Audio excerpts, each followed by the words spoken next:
My boys are back in town. Welcome to the Deadlock Podcast, episode number 289. We are back once again this week to talk about TNA Impact. This is the 200. We're coming up on 300 on this podcast. We're watching the 200th episode of TNA Impact for this podcast. Dude, we've done more podcast episodes than TNA had done Impact episodes by this point. Dude, wow, that's awesome. They weren't even shit confused compared to here. us then. This is 09. We haven't done the podcast yet, but I'll go with it. Yes! Before we get into TNA Impact, we have some Deadlock updates. Watch this up on the Patreon. Missy Hyatt versus Bill Alfonso on Judge Mathis.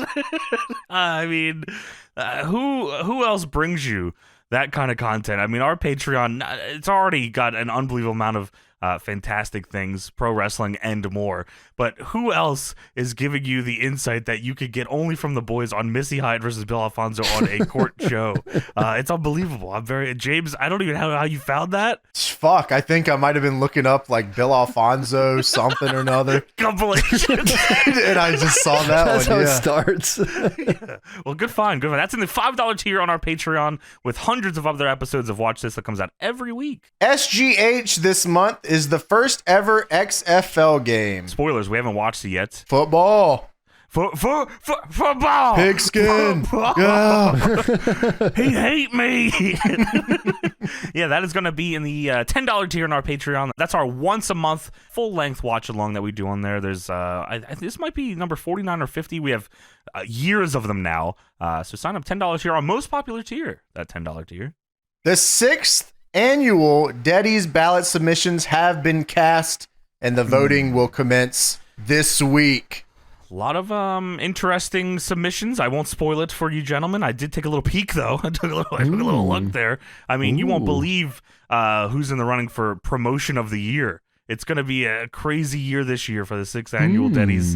I'm very excited. We will have, as James said, we'll have the actual voting.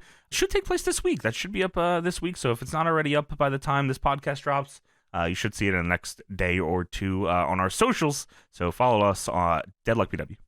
DPW is happening on the following dates: March 16th in Durham, North Carolina, April 18th in Las Vegas, Nevada, April 24th and April 25th in Tokyo, Japan. And you can find all the tickets for these shows on dpwtix.com. And not only that, you can watch all these shows, every show we've ever done, preliminary matches, post-match comments, Chris Danger matches that happened outside the fucking company. Javon Evans' entire DPW run in a collection for you to watch. It's all there for you. DPWOnDemand.com. Get in or get the fuck out.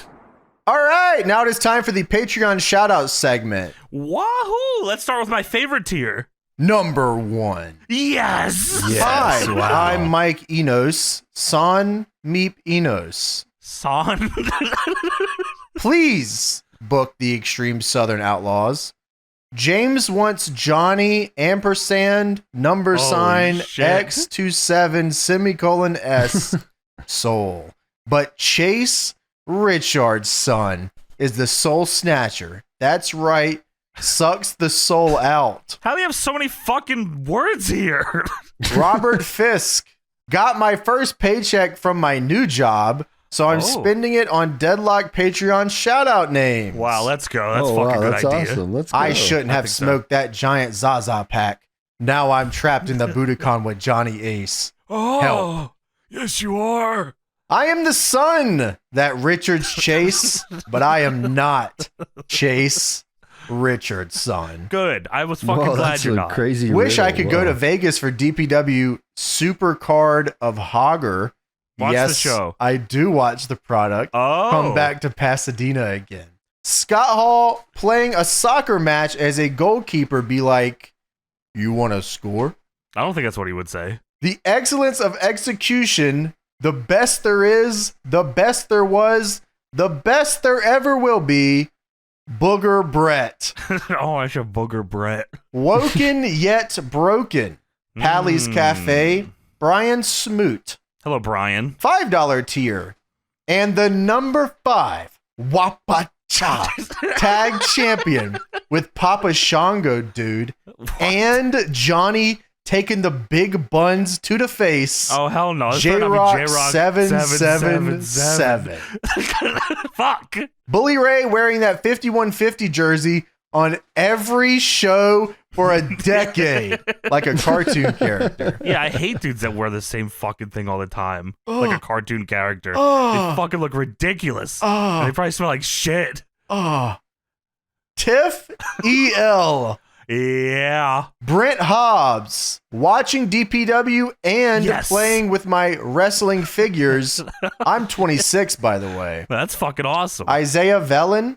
All right, it's time for the brand new, unleashing, unfathomable horrors segment.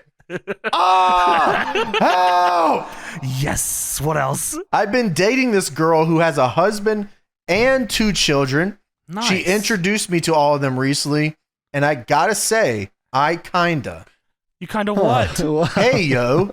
I Humongous go what? listen to the Hey, boys yo. on Deadlock with the pizza mang, the pulse mang, and the blood mang, and say, you want a lure? You did say that. Wow. I've been dating a girl who has a husband and 2 kids. How's I met them recently, and I kinda like her mister and her son. And her son. Dude, he paid again to fix the joke. That's fucking actually Yes. very Let's impressive. Yeah. And her son. Reggie Reed, Miguel Oval, Bobby Heenan the Pussy.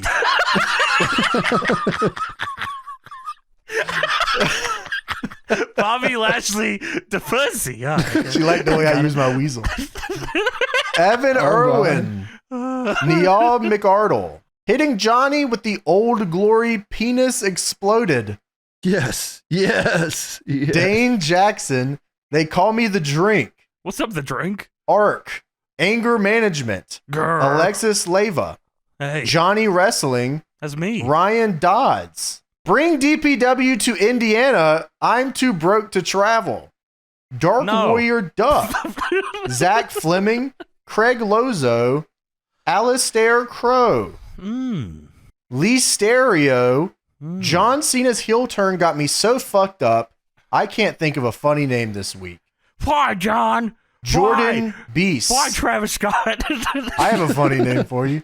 Chase Richard. No. What the fuck? Wow, that's funny. That's Whoops, good. I like dude. that. Holy fuck, Tony. I think so too. Whoops, I dropped my Wapacha condom for my J-Rock 777 dong. How's that possible? In the cosmos, I love grabbing my girlfriend's gritty titties. Nice. Big So- Goat. Number 10, Hatsune Mateo. Liam Roper. I sent my friends on Zhao Hong Shu footage of Philly after the Eagles won and deeply instilled a fear of Philly and football. Understandable. 1991 Royal Rumble hater. Will you please do a SGH for WWE Divas Do New York? No, you pervert. Big Cock Willie. Oh, what's up, Big Cock My Willie? name is James Johnny. I want some ice cream, Johnny. That is my name, Johnny. I want another Johnny. Where are my balls? Am I going fucking insane? Good What's podcast, happening? very good podcast. Bradley Whoa, let's Smith, go. Chris Mercado, Brandon Potts, jerking while running the blade coast to coast. Like on the cock? I'm just a sexy Kurt. I'll make your ankle hurt. Caleb Ayaya, Lion L. John Deere, Yeah, you better get it right, buddy. Remy, Val Venus, Sheldon Jones, Lewis, Patrick Garcia, Sam, Chase Rabin, Mikey, Paul 317 says, bow down Dude. to no. Chase, Richard's son, Raymond Dowg, Corvid here. My birthday's in March, so instead of a joke, Chase Richardson. Dude, Richardson. Junior. Yeah. Stop. Opimium. No, please, Whoa, God yo. damn. I said, yo. What? Jesus Cultural Christ. sim stem. Toilet brush. Michael Gouveia. Fig hunting with Dick the Cock and his kids. Got that Chase with Richard's son. Dude, please get a job.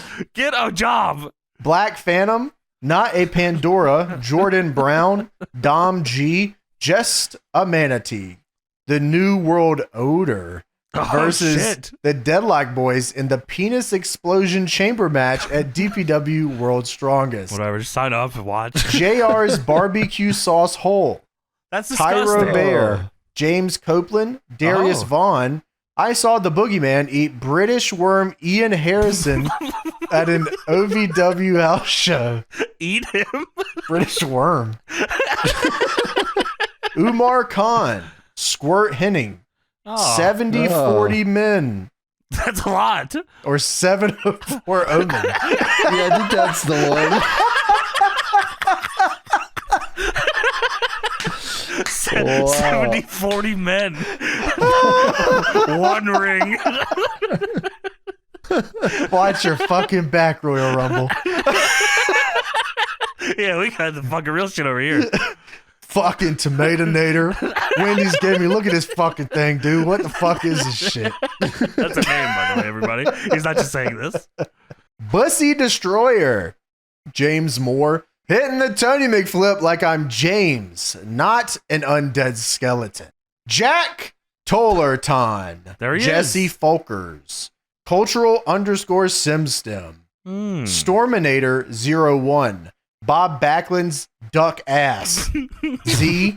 Jacob Pontzer. Book Chris Danger to get mother effing bombed off the building through one table. Oh, I would love to do Whoa. that. Big That's Ben awesome. Conley.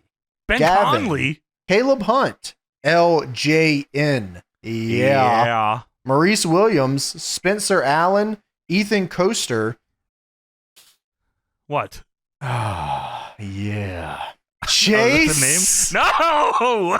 No! Dude. Richard's son. $15 tier. B. Ryan Luckman.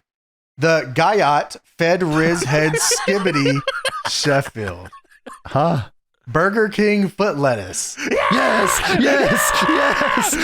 number 15. Number Sid fucking 15, Parker. James. Hey, get back here. He's number 15. Michael Jammyfield. Hey.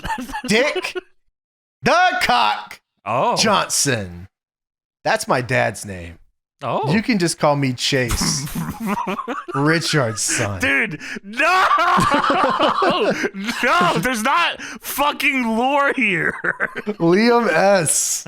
Vain Valor. Holy $12 fuck. annual. Love the Big annuals. O Vodo.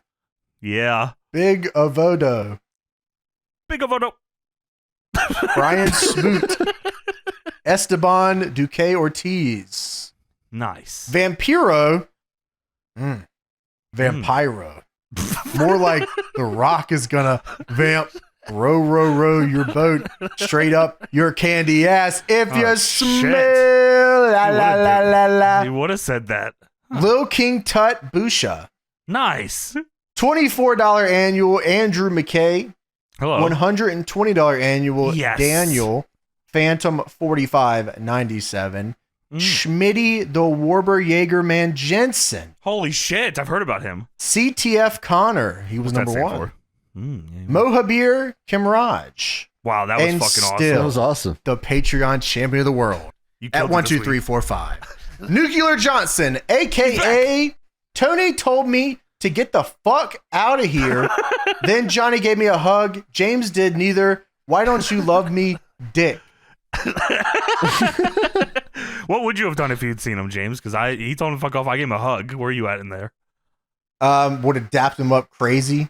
There you Then I wouldn't have let go of the wrists, and I would have brought him in Rainmaker style and just laid his ass out right there. Oh, shit. Damn. Well, he was shitting and farting all over the doors of the Logan Square Auditorium, which we approve of. So that's fine. Thank you for staying our champion, Nuclear Johnson. You're the fucking GOAT. Thank you all for signing up. Make sure to join Round us. of applause. Have for your fucking everyone. name read by the boys. And James, again, fantastic job this week. That was a Hall of Fame run of getting them right, I think. Never before, never again. And 70-40 men, I'm still going to give you, by the way. That wasn't a fuck up. That was good. That was based. Patreon.com/DeadlockPW. Join us or fucking die. I don't know. I don't have a cool line like you have for DPW. All right, now it is time to get into TNA Impact for July 30th, 2009. Cross the line. It is my destiny. Everybody's doing. Everybody's doing the fucking same thing, Tony. This is the revolution. Our show has been sucking shit lately. Sorry. We'll pick it up. That's like something that happens on this show. That's a Russo classic. This show is I feel like this show's a lot of a Russo classic, James. A lot of the stories here feel very that. And he is there at this time, of course. But before we get into this show, the 200th episode of TNA Impact, let's see what was going on in the world of wrestling at the time with the Wrestling Observer newsletter from the Observer, July 20th, 2009. Vampiro, that's how I know him. You know him as That's Vampiro. what you call him. I call him Vampiro. Vampiro suffered a broken back in a strange situation on 7/7/7/7/7 in his home. He said that while he was asleep, several men broke into his home in Guadalajara and attempted to kidnap him. Oh no. The police were patrolling and saw that his garage door open, the main door and the windows all broken, and called for immediate backup and rushed into the home. Vampiro was asleep when this was all going on, so when the officers kicked his bedroom door in, waking him up, Vampiro claimed that he was waking up and had no idea they were the police and thought the police were the intruders that had weapons. My. So he jumped out of the window of his second floor bedroom, falling 15 feet to the ground. Oh no. He broke 4 vertebrae in his middle and lower back and re-injured 2 herniated discs in his neck. He said then he was hit with the butt end of a gun and handcuffed. That feels very unnecessary. When the police recognized it was Vampiro, they must have saw the face paint. He was in so much pain, and they removed the handcuffs and took him to the hospital. They thought that was Steve Borden. No, that's my brother. This must be Vampiro right here. Hit him with my gun. That is fucking insane. So there was dudes actually breaking into his house. The cops stopped it. And then he thought the cops were the dudes breaking his house and jumped out the window. Yeah, he probably got startled. Like you get woken up, startled. What the hell? I'm leaving. In UFC news, there is a story that the THQ offered Clay Guida money to cut his hair for the video game. That is not true. The story is that he's not in the video game because THQ said they couldn't replicate his hair, which is fucking insane. I didn't know that was a thing. So they just gave up. They just didn't put him in. This is the Undisputed game, by the way. Which I don't know if he eventually makes it in or if he's in the next Undisputed after that. But yeah, they just said, we can't make your hair. You're not in the game. In WWE, they'll just give you like default hair. They don't care. You know, somebody that didn't make the games playable in WWE because of not their hair, but because their size was Hornswoggle. They just couldn't figure out how to let you wrestle. Oh, yeah, that's right. Wow. So They should have did something put him like on the the Blue roster. Ranger in Power Rangers Turbo where he turns into a big dude. When it's time to wrestle, he's like normal size. Holy shit. Well, they do it like Fortnite did with Billy from Saw. Billy Puppet. He's just human size. Yeah, long legs. Wow. Billy the Power, Hornswoggle comes out as Hornswoggle, and then in the match he grows. Yeah, right. From the Observer, July 27th, 2009, the future direction of TNA literally hangs in the balance due to the situation involving Jeff Jarrett and Karen Angle. So we are, this is like fresh right now. The situation came to a head this past week when Jarrett, the founder and part owner of the company, was sent home by Dixie Carter. Kurt Angle was in the dressing room this past week, it shows, cutting strong promos on Jarrett. Different people have noted Angle saying he'd kick Jarrett's ass if he saw him, that he was going to have booking power, and if Jarrett was brought back, he would leave the company and go back to the WWE. Which, would have been fucked up. That would have been insane. Wow. Yeah, wow. So the news largely broke about the Jeff Jarrett Karen Angle stuff due to a caller who claimed to have been someone who works backstage for TNA with a disguised voice calling the Bubba the Love Sponge radio show. What's up, brother? I'm glad we rolled into the same place. Yo, brother, here, Jarrett and Angle. Hey, brother. Hey, Angle, you go back to WWE, you take me with you right now? So the caller said Karen Angle and Kurt's 2 young children have moved in with Jeff Jarrett, and that Dixie Carter was furious, and that Carter may buy out Jarrett's stock, and that Jarrett could be out of the company. I remember online this being fucking insane. This whole thing. Thought it was going to be the death of TNA. Dude, okay, 100%. 100%. Like, I for sure thought Kurt was leaving, and I thought Jarrett was going to, like, they were just going to fucking say, fuck this shit. Like, let's close this sucker, whatever. Dude, you imagine they fired Jarrett and Angle goes back to WWE? That'd be, like, insane. That would have been the most insane thing ever. I mean, it would have been awesome if Kurt showed up in WWE with the hair and the beard. Suit. Yeah, the suit. He takes the whole Main Event Mafia title with him. Yeah. He brings Booker and everybody goes back. Yeah. Speaking of UFC before, by the way, UFC Undisputed did 526,000 in sales for the month of June, which would be a total of 1.5 million in total sales at the end of June. UFC Undisputed is a fucking awesome fucking game. Like, what a Dude, great the game that knockouts was, felt dude. huge. Yeah, it was just I know. fun. Just the punching and everything. Everything felt like it had weight. It was cool. Dude, I love those fucking games. Meltzer says the book on Rob Terry is that in the ring he's clueless.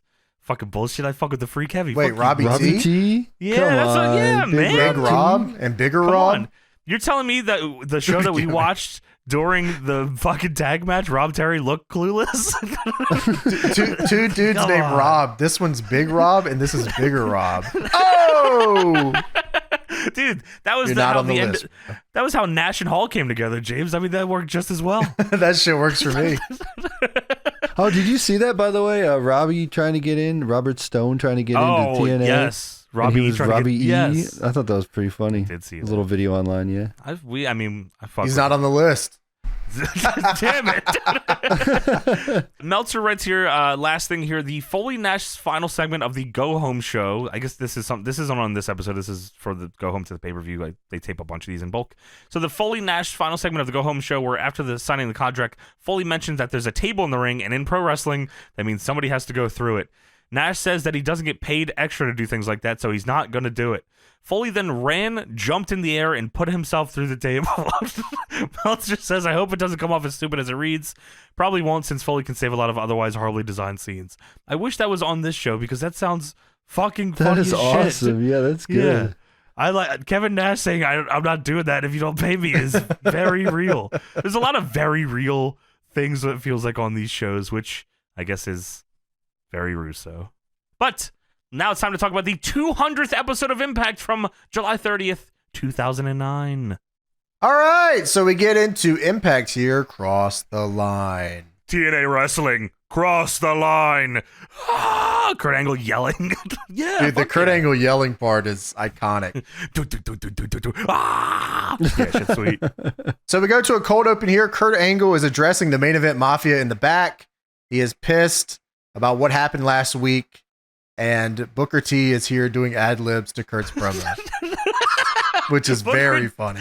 Booker T is out of his mind this whole show. He only has like a couple parts, but he is fucking Dude, he awesome. literally steals the show here. He's like, Kurt's like, we take no prisoners. He says, prisoners. Dude, prisoners. Oh yeah, more like that, prisoners. Yeah. I forgot he had an accent his entire run in this Main Event Mafia stuff. Never explain why. No, it is awesome. It's all about the 5. Oh, The yeah. 5. So we get a very special TNA Impact 200 intro, going over some of the biggest moments in the company's history. This is fucking cool. I like this a lot. They do the whole song too. Yeah, which is always funny because as the song continues here, it gets more and more belligerent. Dude, Just the words, lyrics. yeah. I mean, everybody doing is already like That's an awesome. crazy, yeah. I'll be doing. I'll be doing my thing. Yeah, I mean, do what I can. Do what I know. dude, the world's be spinning to the right, they say. I'll be spinning the other way. I mean, this shit is funny as hell. I mean, I like that it says they say. Like, oh, is that not a fact? yeah, everybody's been saying. I say no. Oh yeah, Do you have the actual lyrics? I do. Here, let me send them to you. Actually, here you go. We'll take a look at these here. Evil in the souls of those who don't know. Step on the line and be on your own. Listen to the voice to break the spirits. To the spirits free. Come alive and fly with me. It is my destiny. Dude, I love this part. This is my favorite part. Me gotta be who me gotta be. I gotta be who I gotta be. It is my destiny. It is the truth I see. In this world of fun. Come on, man. It doesn't make any sense, but it does make sense. Dude, it's kind of like AJ Styles theme song. I am, you are. Same thing. Whoa. They say yes, I say no. Telling me to stay, I'm gonna go. Me gotta be who me gotta be. I gotta be who I gotta be. It is my destiny. It is the truth. I mean, this shit's awesome, man. Yeah. Dude, if I ever said that, somebody, me gotta be who me gotta be, I'm kicking my own ass. Dude, yeah, I mean, I'm crossing the line. I've been doing my thing. The world spins around the right, they say. I've been spinning the other way. Oh, do what shit. I can. Do what I know. The world's a stage. And I'm the show. Yeah, this is awesome. And dude, the whole song plays here. Most of the moments they show is like Kurt and AJ doing cool shit. James Mitchell's in there hitting Sting with a fireball at some point there. There was one point during the video that I thought it was going to end on Sheik Abdul-Bashir's taunt. And I was like, wow, he's getting a big push. But it was not. So Mike Tenay and Don West are the commentators for this evening. They are ringside, by the way, but there is a ton of canned commentary on this one for sure. There is. Also, speaking of commentary, by the way, I didn't include this, but I was reading in the Observer that Taz being in TNA here has been raising some eyebrows because they figure he's eventually going to end up on commentary, and which means they're going to have to split up the God team of Don West and Mike Tenay, which of course happens. So we start the evening off with a Main Event Mafia Town Hall. Everyone that was back there walks out here now. Dude, Kurt comes out, of course, TNA belt. He's got the suit on. He's got a rose on the suit. This guy looks nuts. But yes, Joe comes out here in the goddamn towel. Taz is in shorts and a fucking windbreaker, which is an awesome look. And Nash is here with Jenna Maraska. Tracy Brooks is here as well. So Lashley just debuted here. They were hyping him up for a while, and he's here now, and he was meant to join the Main Event Mafia, but he turned on him. He was supposed to be the final piece in the puzzle in the Main Event Mafia's takeover of TNA, but he foiled their plans. And Kurt Angle's fucking pissed. And Kurt says, it appears that someone tried to make a name for himself last week at the expense of myself in the Main Event Mafia, and not to mention TNA management. Now, Kurt is in the middle of the ring cutting this promo, and all I could look at is behind him is Booker T standing there with jeans, a suit jacket, and a t-shirt on underneath, with his legs spread crazy, and he's like staring at the ground like fucking nuts. Like he's like in his his stance when he's in like Shut Your Mouth when he's about to G up for the pyro. That's what it looks like he's doing here. Oh yeah, he's really upset at this Bobby Lashley thing that didn't go down he's right. Pissed. The jeans, suit jacket, and the t-shirt. He's got a serious face on too, looking down. Yeah, that's great. Bobby Lashley's a young prospect still. He already had his WWE run. Yes. But in 2009, he's still a young prospect. That hit me like a fucking truck, by the way, when watching this. Because my first thought was, oh, why in the world would they have Bobby Lashley and Mick Foley being the guys to stop the old timers? And I said, oh my fucking God.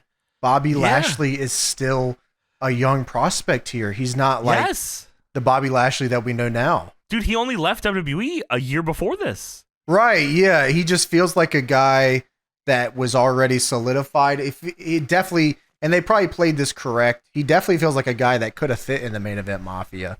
That's true. Yeah, I mean, he's 33 here. He's beating Bob Sapp. He's taking over the top end of TNA. I mean, come on. Kurt says, when you cross the Mafia, it isn't good for ratings or business. So that is the entire story of the Main Event Mafia at this point here, because we're in post-Sting Main Event Mafia. He's already turned back to normal Sting. Yeah, He's not right. Yeah. Steve Borden anymore. So the Main Event Mafia, the whole thing is here is if you don't have the Main Event Mafia on the show, there's no ratings and the show's bad. That's their on-TV angle. And Lashley comes out, vroom, vroom. Deb said that this sounded like a Breaking Benjamin song. Lashley's theme. Dude, the here, beginning of it does. When it's like, Yeah. His music hits and he's got a car engine on his Tron. And you're right. he's a And big car guy. And he comes out like he just got off the fucking Major League Baseball field. Like he's got the hat, shorts, baseball bat. He's ready to go. Which, you know, like all wrestlers do, they have a much better baseball career than their wrestling career, notoriously. So Lashley gets in the ring here. He's got the baseball bat, and he says, "We had an agreement. Who want to be a part of the Main Event Mafia? You know, Booker T, Steiner, Nash, Joe, Taz, Kurt Angle. Of course, I want to be in the group. But I saw what this group's about. You're not hungry anymore. I'm hungry." oh my! Yeah, push this guy. He said, "I still want titles. I want to run the show, but you guys aren't hungry anymore. You're not hungry. You want to hustle people and cheat and steal titles." And Booker T, all of a sudden, he's now in Kurt Angle's face saying, "I told you. I told you." Bobby Lashley's still trying to talk, and Booker's screaming at Kurt Angle. Lashley says, "Unlike Joe and Taz, you can't buy me, Kurt." And Kurt smiles and he laughs and he says, "You know why you can't be bought, Bobby? Because you're young and stupid. You see these veterans right here? We make up over 75% of the TNA payroll." That's a shoot, brother. Oh my God. That is nuts. Yeah, I'm sure everyone loved hearing that. That's got to be true, Yeah. right? There's no way that's not true. That felt true. I don't know if it is. Samoa but Joe's probably- looking around back there. Wait a minute. What are y'all getting paid?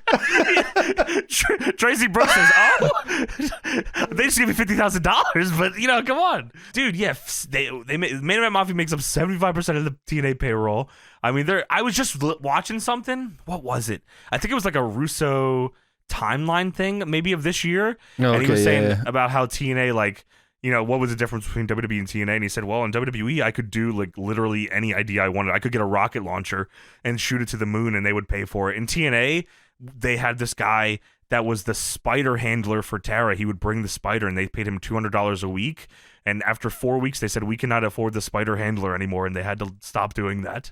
Oh, and I was like, wow, yeah. So that's I don't You can't pay a guy to hold a spider anymore. Wow, he was the owner of the spider. He brought the spider every week, and they couldn't afford to pay him $200 a week anymore.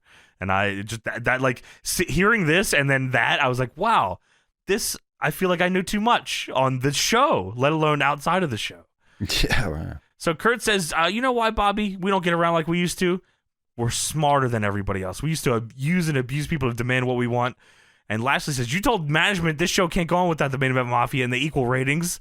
But if that's what you told them, live up to your word. Give us the ratings. Where's the ratings, Kurt? Well, here comes fucking Mick Foley with a shitty ass theme song. I hate this fucking song, dude. bang, bang. All hands on the wheel. Fuck you. Hate this song, man. Well, Foley comes out here limping. He's in a Mick Foley t-shirt and tight pants. And Mick Foley has been getting his ass kicked every single week since arriving in TNA. He came to TNA and said, I would like to not get my ass kicked. They said, sure, buddy, just sign that contract right there. Yeah, we'll throw you off the stage next week if that's okay with you. you. They've been kicking his ass. Foley says, I want to thank Bobby for saving my butt last week. And he did that by kicking some serious Main Event Mafia butt all over the Impact Zone. Yeah. Well, I came out here to ask you a favor, Kurt. And he says, I want to ask you for a favor, Kurt. And it cuts to Kurt giving the fucking funniest, what the fuck did you just say, look, ever. Dude, yeah, says, like, I'm not giving you this favor. Whatever you're about to ask me, there's no fucking way. Foley says, look right into the camera.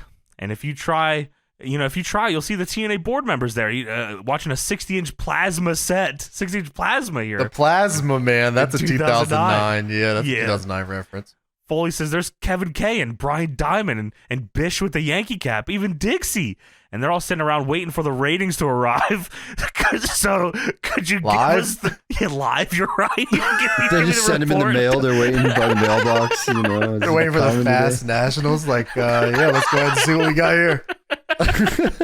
Foley says, well, how about a little tag team contest? Me and Bobby Lashley taking on you and Big Sexy. And it's a tag match, but the singles titles are both on the line. So if one of us pins a champion, we get that belt. And if we don't win, then look what you get. You get those monster ratings you've been looking for. Dude, enough. We do not care about the ratings. I just want to watch them 10 minutes wrestle. into the show, you told me the show has no ratings. Why am I just still want watching? to I'll watch fucking flip them channels. wrestle. I don't care about the ratings.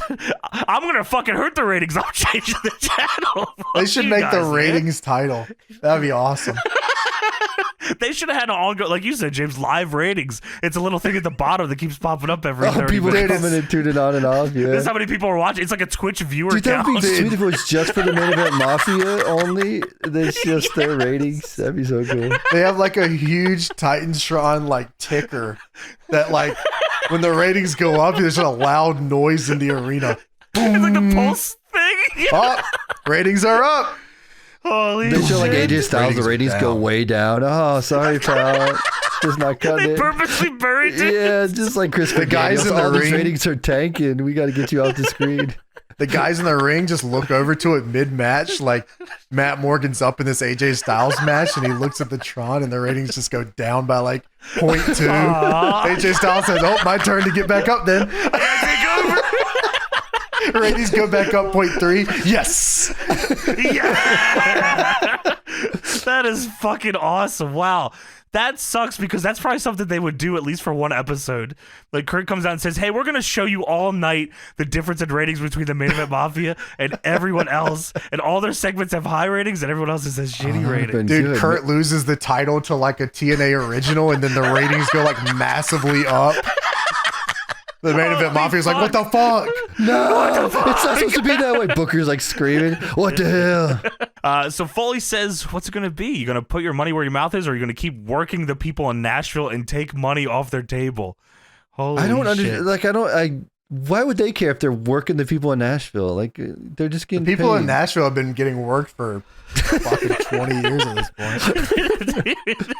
Oh shit! Yeah, you see this show? Like it doesn't get. Hogan's not even here yet. Stop working Dixie Carter and the dude with the fishing hat or whatever. Poor innocent Dixie Carter, fishing hat, It's like Eric Whatever Mick with Foley the said. hat. Remember Eric with the hat in the back? fish with the hat. Yeah. Yeah. So Nash whispers something to Kurt, and Kurt looks at Lashley and says, "You want to show me up? It's on, Bobby. Not only are you going to get the ratings they want, but you're going to get your ass and Foley's ass on a silver platter." And they have to hold each other back from starting to fight here. Grab the world title. You don't need this thing anymore. Everybody in the audience, come on! Yeah! Ratings are up. Points to the Tron, 1.4. Yes. Yes, that worked. Picks the title back up. Ratings go back down. Oh, fuck it. Throws it back away. Ratings go back up. Yes. And now we have an X Division match. Ratings go down. Oh, fuck. Dude, this is so bad. It could backfire on them. So we're gonna get the ratings we wanted, and if the show gets terrible ratings, it just looks awful for them. It's so funny. I mean, it's a completely silly fucking idea, Tony. None of this makes any No, it sense. doesn't. None You of it know what matters. The ratings were at The the ratings time. are made up. The numbers don't count. Whatever the saying is. TNA was notoriously getting made fun of for the ratings. Dude, Eric Young did all right. So there's this big ticker on the Titantron. And I'm listening. Yeah, I'm in. Don West and Mike today are sitting there, and they say, "We have a Eric," and the meter goes up just a little bit, like halfway. Oh. Young goes back down. Town Hall, boom, bottoms out. Oh, fuck! No! Kick his ass! Cancel this segment. It goes backstage, and Vince Russo, everyone in the office is ripping up the format. Write something else. Put him in a different team. Where's the machine guns? Where's the machine guns? They're not on the show. They're in the crowd. I like the idea, James. That Eric, and it starts going down. Bischoff! Yeah, that's where the Eric comes in. You don't know who it could be. Eric Watts, Young, Bischoff. That sucks because this feels like something they would do. 2009 was a profitable year for them, though. You're right. You know what? You're right. Was this the Because only the one? ratings were up. You know, That's why fucking their true. profits and yeah. It was because they fired the Spider guy. That's Spider-Man. That's where they say. They saved so much money, they were able to make a profit firing that one guy. Yeah, dude. We should fire Spider-Man. Tara's like, that's my husband. What are you doing? Like, I'm married to that guy. He said he'd come for free. Now he's got to get out of here. Why are you paying him? So we get a rundown of the card for this evening. The British Invasion versus Team 3D in an IWGP Tag Title Tables match. James. Couldn't believe it. I sat there, I paused it, and I look at Deb and I said, you have no idea what is about to happen here. This is about to change a lot. This is the match. Here. The match that Tony, they... I thought it wasn't at first. I was like, there's no way this is the match. Until I thought more about it, I said, this has to be the fucking match. This is the match, yeah. We'll talk about it when we get there. Yes, of course. Awesome Kong, Tara, and ODB will take on the Beautiful People in a 6-woman tag team match. Of course. We have a Don West special interview with Tara. Don West is very heel at this point, by the way, everybody. Just keep that in mind. We have Matt Morgan versus AJ Styles starting their best of 3 series to see who main events Hard Justice. Against Stang. And we have Mick Foley and Bobby Lashley versus Kurt Angle and Kevin Nash in a special challenge tag team. War of Champions, they called it there, which I don't understand because the champions are only on one side. I got a question for you guys. Is this good or bad, them laying out the entire show here? Because if you don't like this, you just tune out and the ratings go down. You know what I mean? Like, I don't know, because some shows do that, Tony, and I don't really know. I mean, indie wrestling is like that. You know, you get the whole card before you go to the show. Sure. But I'm wondering, like, is it bad because you don't get any surprises, really? I mean, there are, you know, during the matches and whatnot, but, like, sure, you know the whole layout of the show. Maybe you don't want to stick around and watch it. Maybe their idea, Tony, is that, like, if we tell everybody, hey, because I imagine most of these people are top guy, you know, the Dudleys and fucking AJ and Foley Lash. Like, I imagine they're like, hey, we'll tell them all the stuff that's happening because these are all quote unquote our names, and they'll stay because they want to see their favorite TNA people. Sure. Okay. Yeah. That's what I'm thinking. Yeah. So the first match of the evening is Hernandez versus Samoa Joe with Taz. He didn't do the pose on the ramp yet, though. He's not. He's just returning, right? Or he's just like just came back last week, Tony. Right? Yeah. Well, they are calling him Super Mex at this point. That's true. He's getting to the point. They also, I mean, he goes through about 3 different iterations of this singles push here where they're giving it a go. This is just the beginning. He actually ends up teaming with Matt Morgan, breaking up with Matt Morgan, teaming with Chavo, breaking up with Chavo. Becomes tag champs, I think, with everybody he ever teams with, I think. I think that's right. Yeah, I mean, he has a bunch of iterations where they keep breaking him up to do this singles run again. So this is the very, I don't want to say the very first one, but it's one of the early ones for sure. It definitely feels early. I mean, Hernandez is cool as shit. He's a big fucking dude. Big dude and does all the best moves. Yeah, I mean, what more could you ask for here? I mean, he's an even better hot tag. But, you know, I'll give it a go, right? So Samoa Joe, on the other hand, is Nation of Violence Joe with the face paint and the pants. And he is with Taz. And I think the idea initially was like the Path of Rage Taz gimmick. But what if it was Path of Rage where Samoa Joe just lost? Yeah, if Samoa Joe has only regressed as this goes on. Yeah, what if he was so angry that he just lost a lot? Yeah, that's good. That's what I would do with Samoa Joe. Who's in the Main Event Mafia also, by the way, big faction. Yeah, dude. Well, he's in the Main Event Mafia after giving Kurt Angle the title in a ladder match. Right. Hernandez shows off his strength early here with a suplex, but Joe takes over, of course. Hernandez hits a shoulder tackle into the ring and a comeback into a one-arm spine buster. That's awesome. I knew we were going quick after that one. A little too Hernandez, much too quick, yeah. Hernandez then sets up for the border toss, but Joe back body drops him. I would have loved to see Hernandez border toss Samoa Joe, gotta be honest. That would have been, I mean, like, that. There's a chance he could have ended Joe's career. So Mike Tenay mentions Hernandez has the Feast or Fired world title briefcase, but Big Rob Terry has stolen the briefcase. Which, you know, possession's 9 cents of the law, so it's Rob Terry's briefcase. So Joe goes for a superplex, but Hernandez pushes him off, and Joe hits the ring about as hard as a human can hit a ring. Well, it's 6 sides as well, so it doesn't help. That shit was just brutal, man. Hernandez then hits a top rope splash for a 3. Dude. And Taz is befuddled.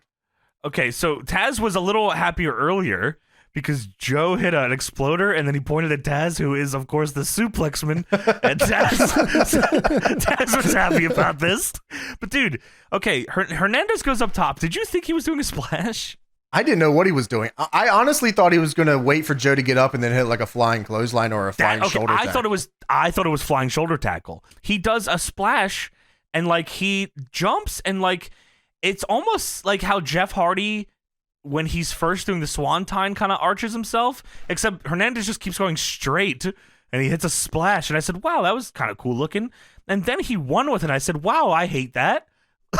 What the Dude, fuck? the arms out big splash was actually pretty dope. They have a good camera shot. It was cool as shit, but I was like, hey, what the fuck? Well, you have Joe? to understand, Joe's an up-and-comer here in TNA in 2009. A guy that would lose in under 3 in the openers.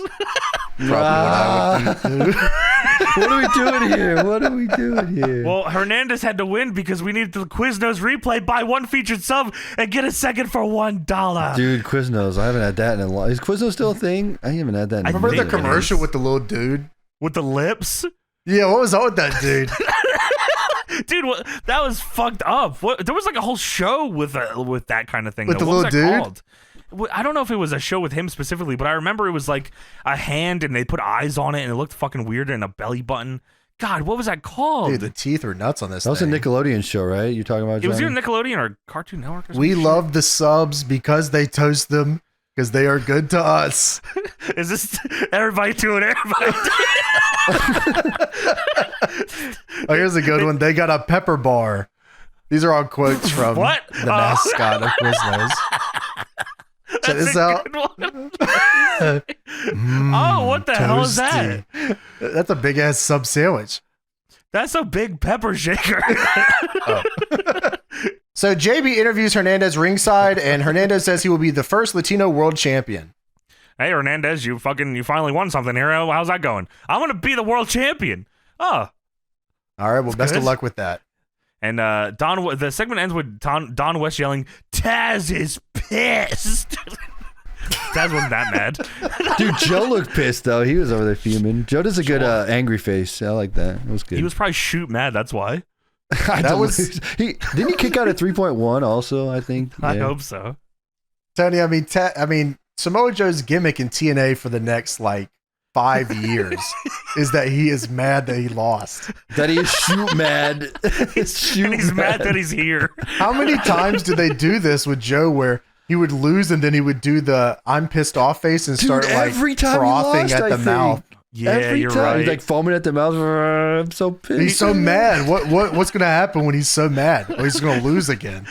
He's on a 60-match losing streak. Oh fuck!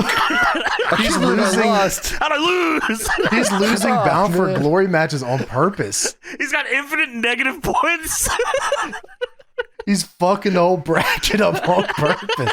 Oh, dude, come on! I lost again, man. That's awesome. How could I? So we go to a pre-tape TNA Wrestling propaganda video. What does a revolution look like? Why Where's can our they see ratings? it and you can't? I mean, the way that they set this up is nuts. I like it. I did too. And I mean, Barry Scott's a great voiceover. Dude, right? I love the TNA propaganda videos. They're so good. Like, they always make me feel like I'm part of the TNA team if I watch the company. You know what I mean? Like, man, I am part They had a of it. mission Dude, statement. This is a revolution. If I watch a show, they're gonna do good, and then they're gonna be awesome. Yeah. Yeah, dude. Why can they recognize the old ways aren't enough? We realize we aren't doing enough. Huh? Hey, wait. Are we pro? This is a I thought we were revolution. doing- Oh, yeah. I'm back. The ratings are gonna be good now. We swear.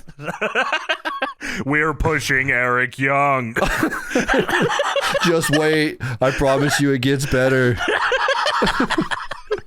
So we go backstage. Matt Morgan is here with Lauren to talk about his upcoming match with AJ Styles. Yeah, Matt Morgan, he's puts himself over. He says he's, just as good as advertised, maybe better. And none of these opportunities have been handed to him. He's scraped and crawled and scratched for them. And tonight he gets to secure his spot in the Main Event Mafia, and he's made it clear that he wants to be in the Main Event Mafia. And if he beats AJ Styles, then he's in the main event of Hard Justice. And Matt Morgan is a pay-per-view moment just waiting to happen. Well, tonight, it's gonna happen. Matt Morgan doesn't know that this is not a pay-per-view and he's not in the That's what I thought. How is he going to have a pay-per-view moment tonight? We're on TV, Well, buddy. Tony, they taped probably 6 shows here, so he's probably lost in the timeline here. This will He thought be on the pay-per-view too, yeah. Him and AJ in Main Event Hard Justice. I win. Dude, it's kind of crazy. You got a guy who just won and said he's going to be world champion. You have Matt Morgan who said he's going to be the world champion after. It's kind of crazy. It's nice that they care about the title here, at least this part of the show, right?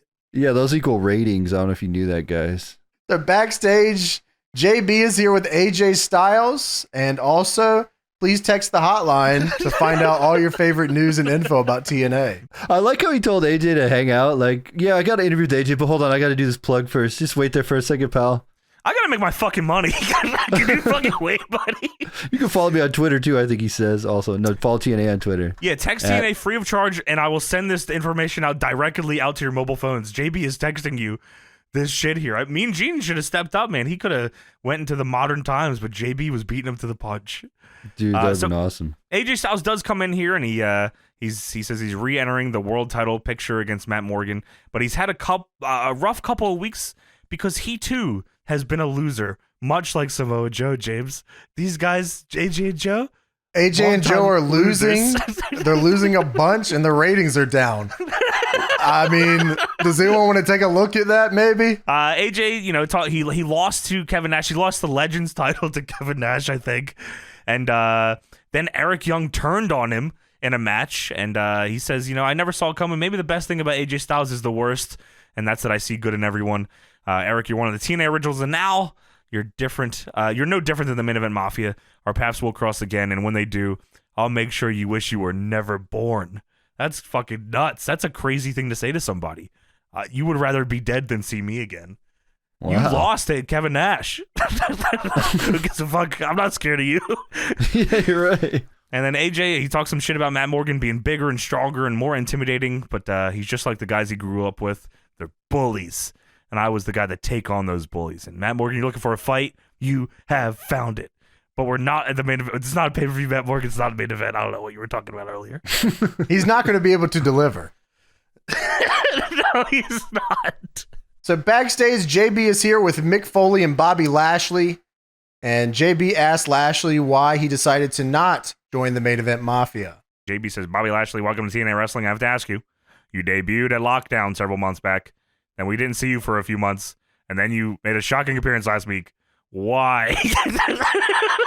I wish they would have, I'm glad he said that. Well, that's so fucking funny. They laid it out like that. Hey, you debuted and we didn't see you for months. What's going on, buddy? But he said he was preparing for a fight with Bob Sapp. And JB says, "Jeez, did you win?" I think he did. Right? He's undefeated. Yeah, he said he won here. That's good for him. Well, Bobby says, I was backstage last week and I was watching and I saw a man fighting for the company. It kind of changed my mind. And Mick Foley showed me something I'd never seen before. A man that gets his ass thrown off the stage every week. I mean, how is this guy still fucking doing this? What the fuck? I've never seen this shit before. I want to be on his side. I don't give a shit. This guy's getting his ass kicked. He needs some fucking friends. Mick Foley shows up to work every day on time. And then 10 minutes before they go live, they say, "We're throwing you off the stage, just so you know." He said, "Oh, I thought I was doing a promo." "Oh, you are." Yeah, off the stage, buddy. See ya. All right, I guess I'll write a book about this. Whatever. So we got you down here tonight, Mick, for a 2-on-1 handicap beatdown. I thought I was doing a backstage segment. I thought it was like the authority figure. Like I'm like not active on the roster. I can't fire anybody. Why is everyone kicking my ass? Next week we're gonna invent a new Hell in a Cell variation, and it's gonna be a 6-on-1 match against you. Bitch. And guess who's going off of it? Bitch. What was the last part for? Just get out there. That's just a feeling. That's what I gotta say. So Foley says what Bobby didn't know at the time when he made his decision to help him and not the Main Event Mafia is that he wasn't just fighting for TNA. He was fighting for his own pride. He wasn't happy with himself after he was fighting for pride. Dude, I mean, that'd be awesome. Mick Foley buying pride would have been sick. That would have been sick as Mick fuck. Foley and Bobby Lashley tag team pride fight. Holy shit, against Bob Sapp and goddamn Great Khali. That's the first name I could think of. You know what, man? That works for me. And you know what also I think is that Bobby Lashley should not show up. And then it's Mick Foley versus Bob Sapp and the Great Khali. Sorry, Foley. He goes to Pride, and that's what they tell him 10 minutes before the fight. So this is what we got down. Bobby's not here. Why does this keep happening? Oh, man. Nick, you're getting your ass thrown off the stage too. What the hell? This is a shoot Pride. fight. Why am I going up the stage? Just want to see what happens.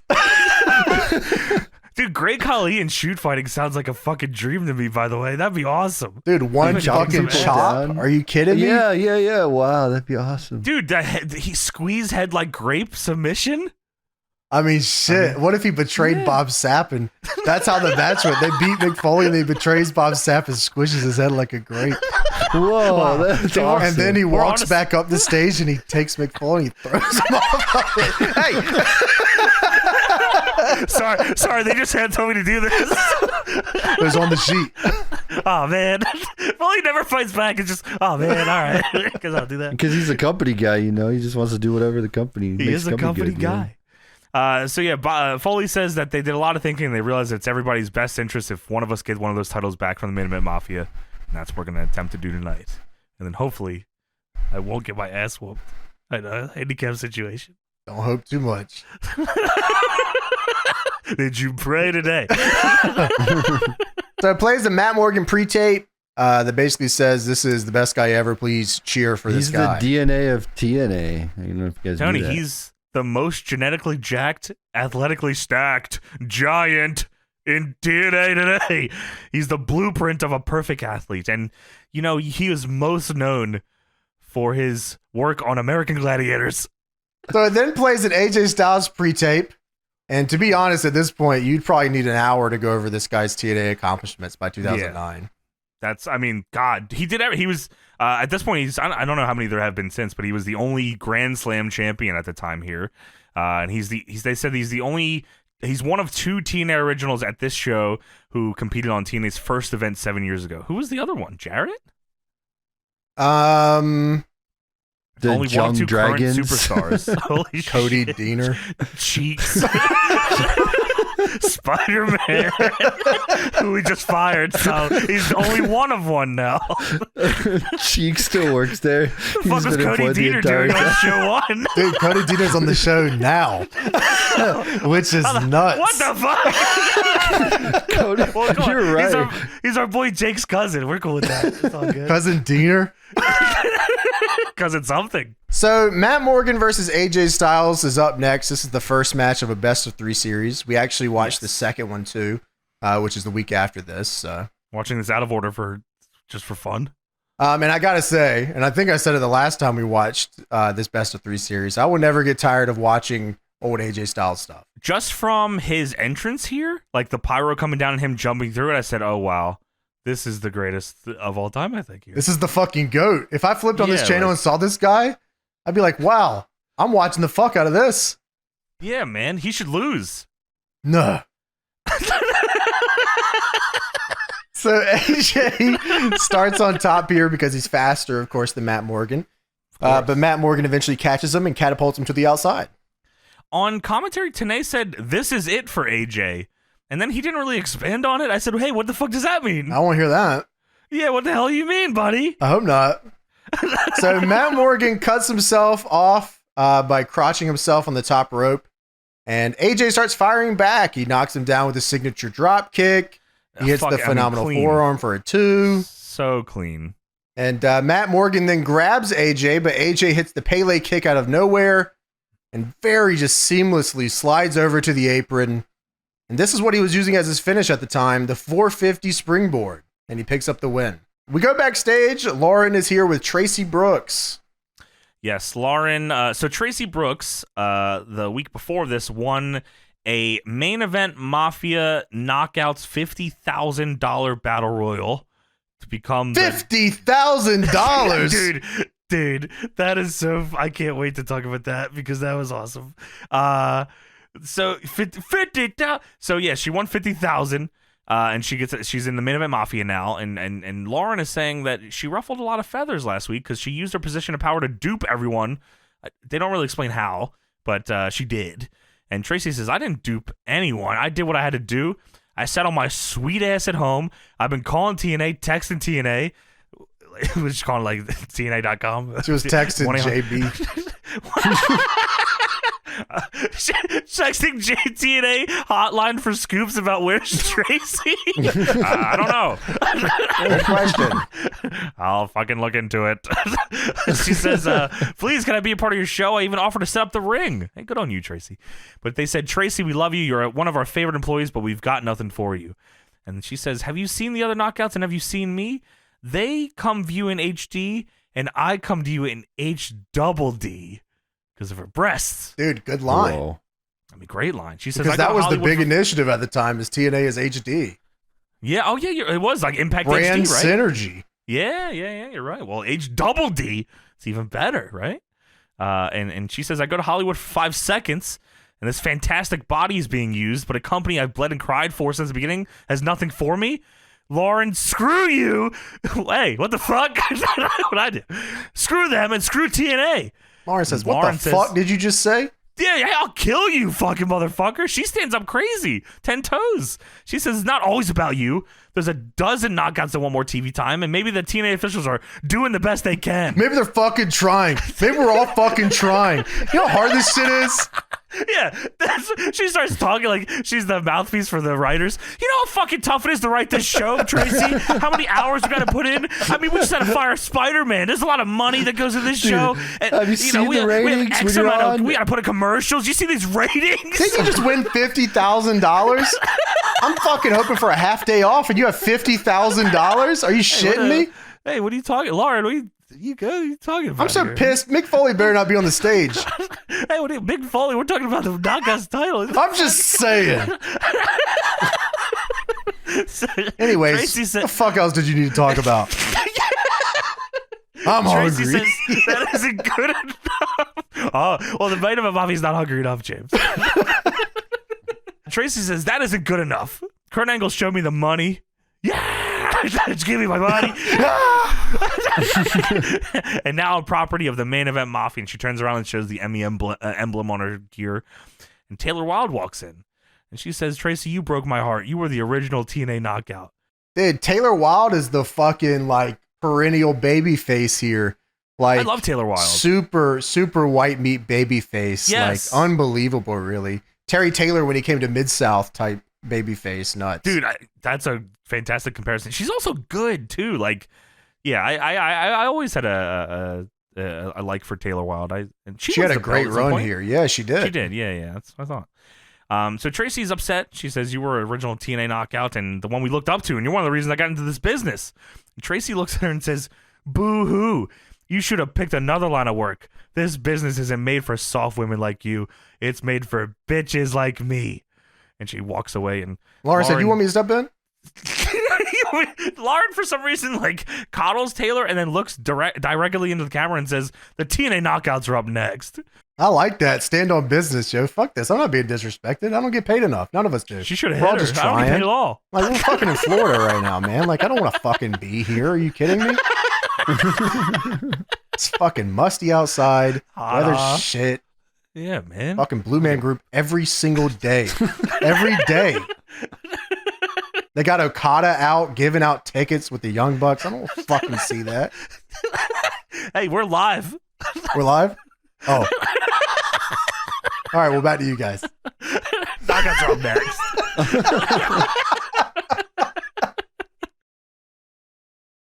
So we have a pre-tape here, and it goes over Tara and the Beautiful People's feud so far. Yes, so Tara had put a spider on Velvet. The spider's name is Poison. She put a spider on Velvet Sky, and Velvet Sky was mad at the Beautiful People for letting this happen. She said, if you won't have my back, then we're done. So Tara tried to do this again, and Angelina Love stepped in and challenged Tara to a match. And Tara to said, distract her from putting the spider on Velvet. Right. Hey, I'll put the belt on the line right now. I'll fucking do it. Well, Tara said, I'll only fucking have a match with you is if you put the title on line. And she says, okay, I'll fucking do it. I'll do it. And then Tara wins. Tara wins the belt. But then Angelina's argument is that the match wasn't official and she's still the champion. They face again, and Angelina beats Tara, but Tara's foot was on the rope. But the referee for the match was referee Slick Johnson, who Tara then super kicks and puts the spider on him. Of course, that's the thing. Put the spider on him. And then Slick Johnson is caught by Lauren, the interviewer, coming out of the shower. And she says, "What are you doing?" And Slick says, "Oh, I was having a look at my spider bite." And out from the shower comes Madison Rayne in her gear. And Lauren says, "Don't tell me you were back there with Slick." And Madison says, "What your fucking business?" or else. Oh, speaking of Slick here, when he comes out, he's like, got his shirt over his shoulders, pants are unzipped, belts open. Like, he's so funny. Multiple spider bites. He got butt-ass naked and Madison Rayne was fully clothed. That's awesome. For the spider bite check, of course. Yeah, of course. So, I guess Tara low blows Slick also again? Yes, right at the end of that, yeah. Right, I don't know where that was. Yeah, at some point, Tara then low blows Slick Johnson again. Who had a boner from Madison Rayne. And it hurt a lot. So we go to a Tara interview with Don West, which is a sit down, by the way. They used to do these because they have the sound stage, right? So they can have access to it all day if they need it. Yeah, I mean, these are cool. This one was interesting, I guess. It was more of a Don West angle here, oddly enough. Don West got to get over his new persona. So Don West is sitting down with Tara, as James said. This is earlier in the day, they say here. And he says, incredible 10-year career in WWE. Tell me about your experience and some of the fond memories you had. And Tara says, "It was a dream, but everything has to come to an end." And Don West says, "All right, well, all good things come to an end. What happened?" Hey, give me some scoop here. And Tara says, "There was a point in my career where I was sure if I was ever going to be happy, I wanted to leave loving the business or I wasn't sure if I was ever going to be happy, excuse me. And I want to leave loving the business and be able to tell my future kids that I love what I did and leave with pride." That's super admirable, by the way. To be able to realize, it's very mature. To be able to, whether or not this is a shoot or not is one thing, but it sounded like a shoot, or at least a little bit of it. I thought so. Yeah, right. And like being able to realize that you're not happy doing something and being able to step away from it before you fucking hate it. At that level, too? Is very important. Yeah, right. Like true, for your mental health and everything else. Whether or not, whatever. It's just a good talking point. It is very cool. I mean, she's super baby here. Like, yeah, this is absolutely. like it's great for her, but Don West is being a fucking asshole. So he asked her about her experience in TNA, what prompted her to come here and all, and how's it been. And Tara says, "It's been tremendous. All the girls are amazing. And when I was in WWE, I watched Awesome Kong, and it was a dream of mine to wrestle her." And Don West cuts her off. He says, "All right, let me cut in right here. Speaking of the best, let's talk about the beautiful people. Let's talk about the champion, Angelina Love, and the controversy that happened at Victory Road. Your foot may or may not have been on the rope, bouncing around on the rope, a little sour grapes here. Or you think Slick Johnson, And Tara says, "Are you talking about the sexual favors that Slick Johnson has been receiving from the beautiful people?" And Donovan says, "Oh, hey, what the fuck? This is a family show. You can't say that. Chill." I loved when he looked at the camera. He said, "Okay, family show. Come on, let's not go there." Dude, I love that she full on. You talk about the sexual favors? Whoa. I thought this was just implied. Well, Don West says, "All right, well, you talked about Awesome Kong, and when you were over there, she was the best you haven't seen, and you wanted to face her. What makes you think you could go one-on-one with her?"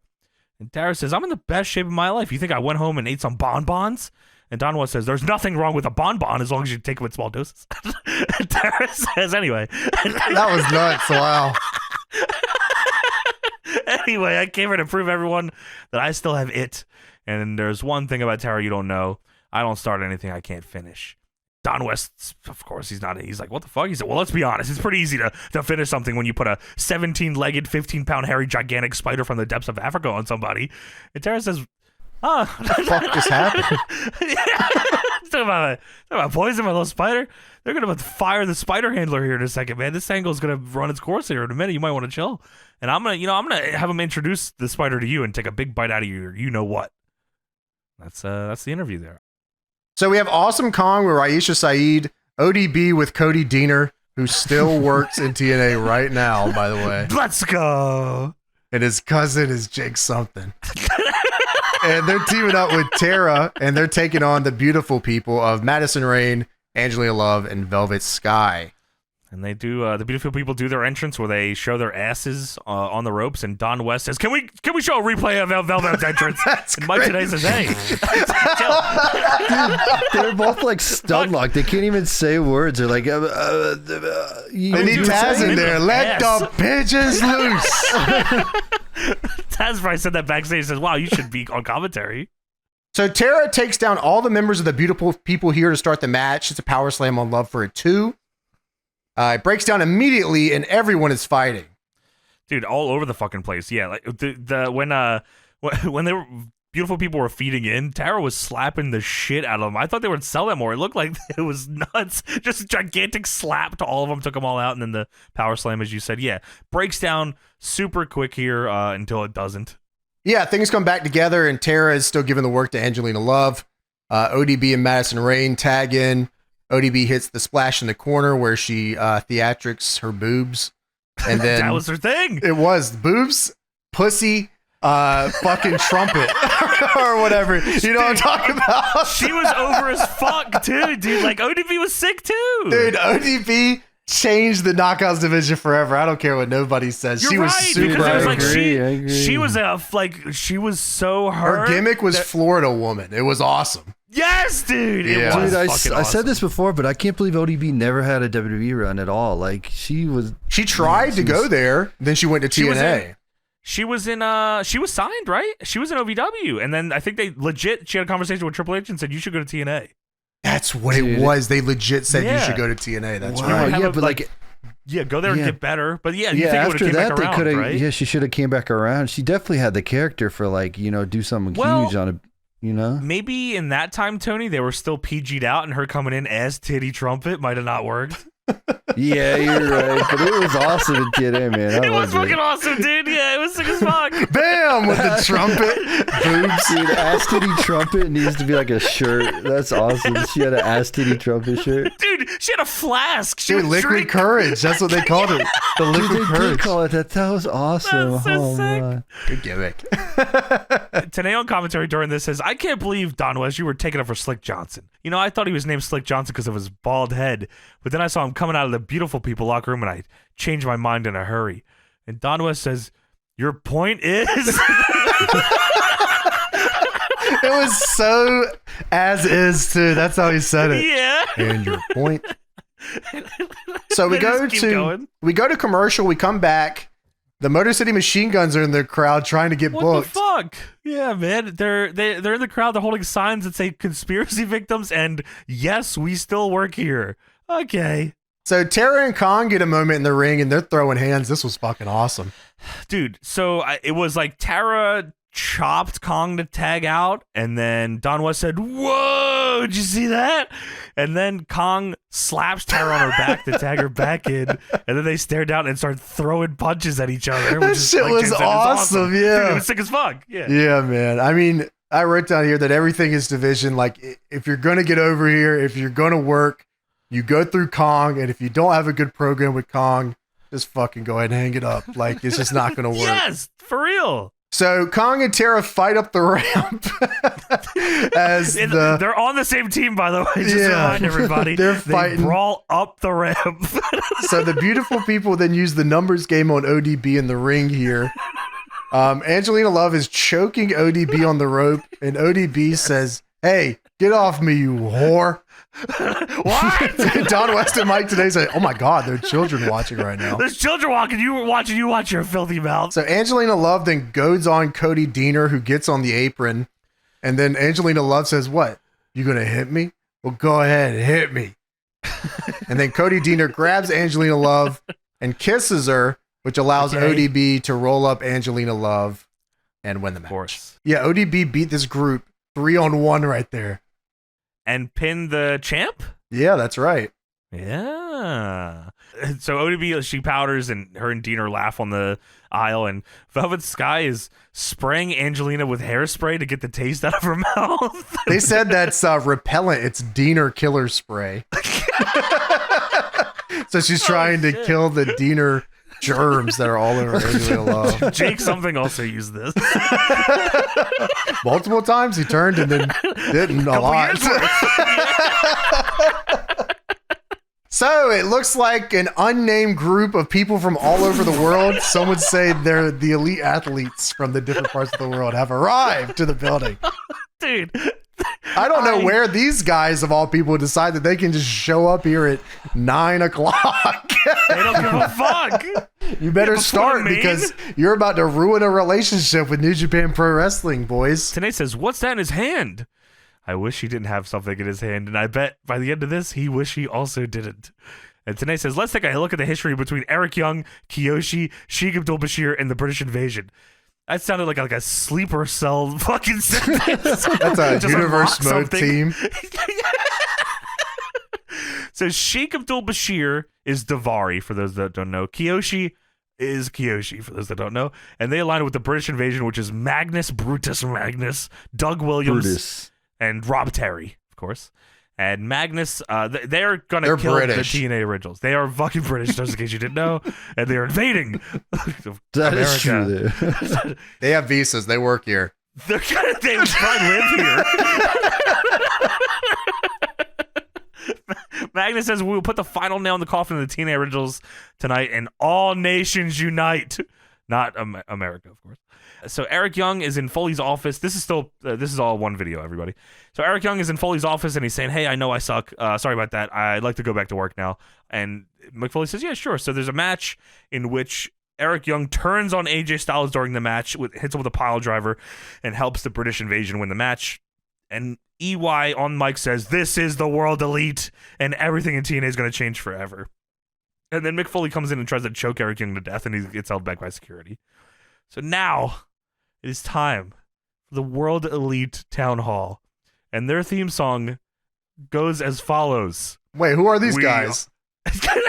Dude, that's even fucking funnier. They didn't know. Eric Young says it in the promo the week before. Yeah, I love the way this goes. It's funny. Eric Young, this is their song. We are World Elite. Yeah! Dude, don't forget the harmonica. There's like a harmonica at the beginning. Don West says, I think they're World Elite. Today says, now we know that the World Elite. I see the screen, I hear the music. Oh, okay. That's right. Magnus says, ladies and gentlemen, allow me to introduce to you the leader of World Elite, Mr. Eric Young. And the crowd boos. So Eric Young says, hey, everybody, look at me. I'm the center of attention. Isn't that what you wanted me to be? You know, bring the entertainment. Eric Young, the clown. That was like doink. Eric Young, the clown. And look at this face. Who's laughing now? Growing up as a young boy in Canada, I heard big stories of the big old US of A. And the truth is, I heard so many positive things. I knew this is where I had to be. I knew once I became USA. Of course, dude. Fuck yeah. I knew once I became a pro wrestler, if I wanted to make it, I was going to have to move here and become a citizen. So that's what I did. That's what all of us did, oddly enough. We're all American citizens in this group. It's weird. I sold everything and I moved here and I made it. And I did it on my own. And Don West says, this is one of the most emotional speeches I've ever heard. While the crowd is chanting, shut the hell up. Which shut the fuck up didn't exist yet, I guess, in 2009. Just shut the hell up. And Eric Young says, I learned for every good piece of press this country gets, it deserves twice as much bad press. And every other country in the world hates the United States. They hate your corrupt government. I was like, wow, what year is this? They hate your dirty politics. They're afraid of your people. Then this is so funny. Eric Young is dressing them down. They cut to a shot of the crowd, and Mike today says, how can he say this? We had U.S. soldiers here earlier today, and they show all the soldiers in the front row sitting down, just getting berated, as Eric Young says, you're all racist. Dude, he does say that is insane. You're racist. Pirates, and you're racist, and you're bigots, and we would be hard-pressed to not agree. And the fault doesn't lie with the country. It lies with the disgusting people that live here, like Jeff Jarrett and Mick Foley.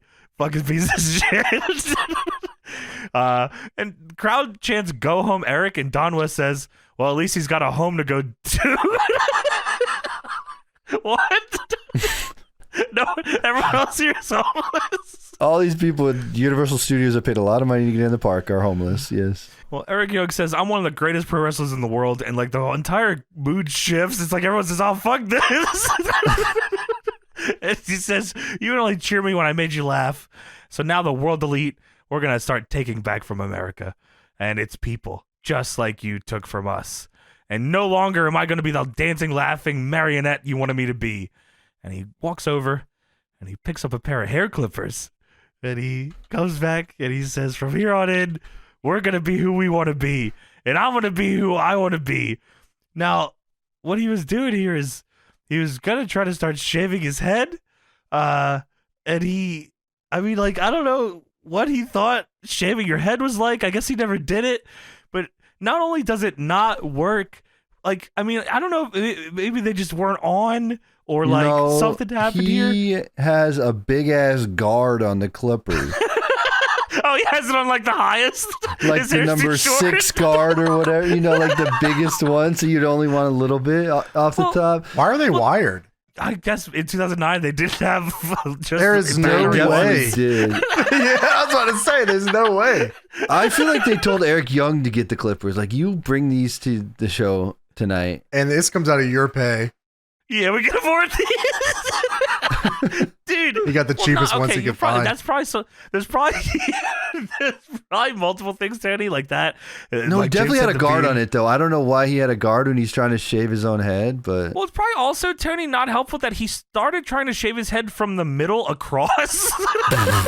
I don't know. I'm new. I've never done this before. He has a whole group of guys who he could have got down on his knees. Help you. He should have got down and let someone shave his head. Wait, which ones are the British guys? One of the many British guys. Just pick one. So he's trying to shave his head, but it's not shaving anything. He's trying to cut this intense promo, and he's shaving his head to be a new man. And he said, from here on out, I call the shots, not Jeff, not Mick, not anybody. The entertainment stops and the violence begins. And he's trying to shave his head and nothing's coming off. And then eventually he calls out Team 3D. And he says, why don't you come out of here and put a smile on the face of these fools? And he's getting flustered because the fucking shit's not shaving his head. So he's fumbling his words. He says, put a smile on these faces of these fools, just like the puppy they wanted me to be, because now I'm pulling the strings. And he goes back to shave his head some more, and it doesn't work.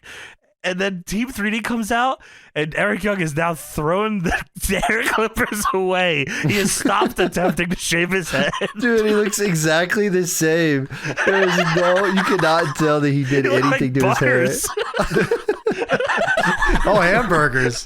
Dude, Eric Young is Professor Chaos. Now I will take over the world with World Elite. Oh, you got the British invasion with you. Oh man. I fucking could not stop laughing at him cutting this serious promo and fucking not being able to shave his head the whole time. Yeah. The whole time. I mean, that's nuts, dude. It's unbelievable. I've never heard of this. I don't know how people don't make fun of this more. This is fucking funny as shit. So he does get a little bit of hair off. When he goes up for the last time that he does it, a little bit of hair does fall off. Oh, thank God. He just kind of lined himself up a little bit. I want to be who I want to be. Give yourself a low table. Trying to give yourself a bad haircut and instead giving yourself a very cool haircut would be awesome. You line it up perfectly. Oh, man, that's pretty good. Oh, shut the That's fuck. what he should have done. He should have just lined himself up as he's cutting the promo. I don't like America. He's just making sure he gets the line straight. He has a mirror. So fucking Team 3D come out here. They got mics, and Brother Ray comes out and says, listen very carefully. This is America. Love it or leave it. How dare you come out here and insult these people? They're the reason why you're in the ring. You're not the World Elite. You're a bunch of punks with big mouths. Well, that's not as catchy of a name. Dude, this is such a tired act. Oh my goodness. This is he loved doing this. He did. He did it a lot. Matter of fact, he did. He had this exact tables match probably 100,000 times with La Resistance, who also in America. They come to TNA. It's cool to see them, and then they're just the same forever. I know. And it's whoa, I'm gonna need to see something else at some point. Up until Bully Ray, they were pretty much the same, right? Yeah. Yeah, until they split. Right. And he got in shape, and he did aces and eights. Did. I mean, they did change, but for now, that is not the case. No, yeah, it took him a long time. Yeah. We're so still in this. I mean, they haven't even touched the Nasty Boys yet. Yeah, you're right. No. And Brother Ray says, tonight when you hear Devon get the tables, you know that you're in the greatest country in the world, USA. I guess they've never done that in any other country. So Team 3D rushes the ring. Everyone powders other than the British Invasion. And we get this is how we start the IWGP Tag Title Tables match. Team 3D versus the British Invasion. This is history right here. Like, this is legendary. What happens here? This is the infamous match where Russo booked the British Invasion to win the IWGP Tag Titles without telling New Japan. Which is nuts. It is fucking crazy. So it says here, New Japan did not sanction the match nor initially recognize nor sanction the title change until August 10th. So it takes them a month to settle this, and then Team 3D win them back in October. So we go to commercial pretty quick here, but we come back in, and it's one of those Team 3D brawl around the arena points here. Yes, they were famous for that here at this time in TNA. You could tell me this was from 2005. You could tell me this was from 2007, 2009, 2013. You can call every spot that they do, I bet, too, especially throwing each other into the wall. The wall. Dude, that's a classic.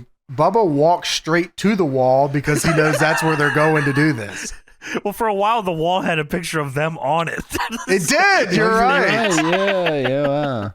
Yeah, I wrote to you. I feel like every time I fucking watch TNA, it's a Team 3D brawl. That's all they did. I get the fucking walk and brawl, but goddamn, guys, let's Sure. fucking do something else. Yeah, So of course. they get, especially your IWGP tag champs right now. Let's do something Can else. you care? Yeah, man. goddamn. You're not doing this against Makabe on your own. Maybe you are. We get back to the ring. Bubba bumps everyone in the World Elite. Of course. Team 3D hit the was up. If you can believe it, Bubba tells Devon to get the table. And I hate this version of it, man. I wish he never had started doing this, where they do the countdown and then he makes the crowd chant tables. I hate this. Me too. It feels calculated. I don't like it. I know. It was so much cooler before. So Team 3D then sets up the table, but the British Invasion cuts them off. British Invasion go to suplex Bubba through the table, but Devon moves the table. Earl Hebner gets bumped, and Big Rob Terry is now in the ring, bumping everyone. My first thought is, why the fuck did the ref get bumped for Rob Terry to come in here when it's a no DQ match? Until the finish, that's what I also was like. Right? I was Yeah, this that's what my fucking thought stupid. process was. Also, so Devon, they're doing a thing here where Devon and Magnus are like getting to the spot to bump Earl Hebner, and you can see, I don't know if I think he got in early, which might be something that alluding to what Meltzer was talking about, where he kind of doesn't know what's going on. Rob Terry was G'ing up to attack Devon for like what felt like a whole minute. Like he was crouched behind in the ring, waiting for his spot. They do the shit. Earl Hebner just is in the fucking way for some reason. He gets splashed. Then Rob Terry clotheslines Devon, chokeslams Bubba. Mike Tenay calls Rob Terry the Muscle Man, which I love is a nickname. That's a great name. Mom.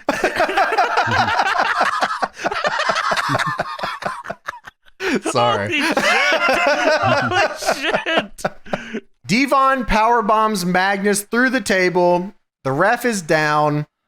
EY then comes in with the IWGP tag belt, Oh my god. hits Devon, pulls Magnus out of the wreckage, puts Devon in the wreckage. EY then wakes up the referee, and the British Invasion win the match when Earl Hebner gets up and sees that none other than Devon is through the table. Okay, I gotta say, I do like the finish. I actually like that. I think that's I like the finish too. Good Dude. finish, Shit's yeah. funny as fuck. I mean, like, wow, dude. Yeah, there's like, I mean, how do you lose a match when you have 9 people out there at all times? Yeah, why didn't they all just get in the ring and put the Dudleys to the table? Yeah, why didn't they just jump these dudes? I guess to be fair, I guess maybe they tried to offset a little bit by having Team 3 bump them around early. Yeah, Maybe that was sure. like, so keep on. But you're right. Like they could have just kept getting in and fucking Power Rangers putty style and keep jumping them. But Dude, it's especially funny that they did the fuck finish and New Japan hated and didn't like approve it, and they just did this finish, and that's how it's the belts unreal, get changed. Yeah. I read this the last time we talked about this, but I'll read it again just for those that may have missed it. So this is from the Observer. Right, this is I think the week or two after this happened. from The Observer, August 17th, 2009. New Japan Pro Wrestling announced this week that the match where Doug Williams and Brutus Magnus won the IWGP Tag Titles from Team 3D was never sanctioned as an IWGP Tag Title match, and that Team 3D are still the champions. TNA a few days later sent out its own release saying that the reports New Japan isn't recognizing the title change aren't accurate. The report that New Japan sent out about the titles is not accurate. Then they said they talked with New Japan both before and after the match, and New Japan agreed that the match would be for the title, and that New Japan has agreed to do it. New Japan apparently did acknowledge Brutus and Doug Williams as champions 6 days after, saying that it wasn't a title match and that they didn't recognize it as a title change. Williams and Magnus are to defend the tag titles against Beer Money at Hard Justice. The announcement New Japan made about not recognizing the title change 2 weeks after the match. Don't know why it would take them 2 weeks to say something, Meltzer says, particularly since the result made Japanese press the day after the match took place, but it all seems like it's all worked out. So it was a problem until it wasn't a problem. I don't know. I mean, I guess there's a chance that, like, they talked to somebody in New Japan who wasn't really in the know, and they just they said, hey, can we drop these? Yeah, fucking do what you want. Hey, what the fuck? I'm the camera guy. It's like a lost in translation thing, like they thought one thing and then the other my God. It's one of those yes is no and no is yes situations. Yeah, wow. I'm assuming that's what happened, and then they're like, oh, well, I guess, like at the end of the day, they're like, all right, whatever, this is what it is. Or Bubba just assumed TNA in a working relationship with New Japan wouldn't tell him to do something that wasn't authorized to do. Yeah. Hey, I'm sure that was the case as well, fine. yeah. Said, of course it's good, bro. Yeah, of course. I talked to fucking all of them. You could go lose those Noah tag titles, bro. Oh, no. Fuck you. Fuck you. Dude, they emailed New Japan saying, hey, can we drop the titles to somebody here? Oh, yeah. Who you reply back? Oh, who you want? Tina replies, British Invasion. Biggest text ever, bold, underlined, no. They send them a large picture of the roster and says, which one of these guys is the British Invasion? 3 guys in Union Jack. Oh, it could be them. So backstage, Lauren is here and Stevie Richards runs in and says, $50,000. $50,000? Holy fuck. Dude, people won't understand why, but I was hollering laughing when that happened, James. I mean, one day in the future, someone will look back at this and say, I get this. Not today, but sometime in the future. Stevie Richards runs in, $50,000. He has a fucking... I mean, he's definitely not holding $50,000. He just has a big wad of money, and he turns to Lauren and fucking smashes it, like he throws it right in her face. $50,000.